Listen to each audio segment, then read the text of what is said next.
The year was 1987. The world of mainstream metal was awash with themes of rebellion, excess, and themes of indulgence. But in the midst of it all, a small band of musicians had a different vision. They were not the biggest, not the most famous, and certainly not the most accepted, but they carried with them a fire, a message that burned within their souls. They saw their music not just as entertainment, but as a battlefield, a place where the forces of light and darkness collided.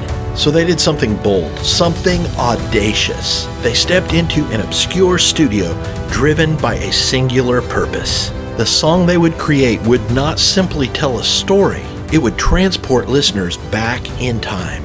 The air would grow thick with the shouts of an angry mob, the fate of one man hanging in the balance. The music swelled, haunting, dramatic, relentless, dragging its audience into the heart of history's most pivotal moment. It was so much more than a song. It was an experience. And yet, which is often the case with groundbreaking artistic expressions, not everyone was ready for it. Some called it too dark, too intense. But those who listened, really listened, heard something beyond the music. They heard conviction, they heard truth, and they were never the same.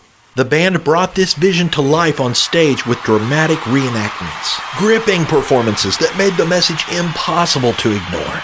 Night after night, audiences were confronted with a choice, one that echoed out from across the centuries. The album that contained this song went on to become known as one of the greatest in Christian metal, inspiring generations of musicians and believers alike. It was remastered decades later, ensuring that its impact would continue, undiminished and uncompromised. The song?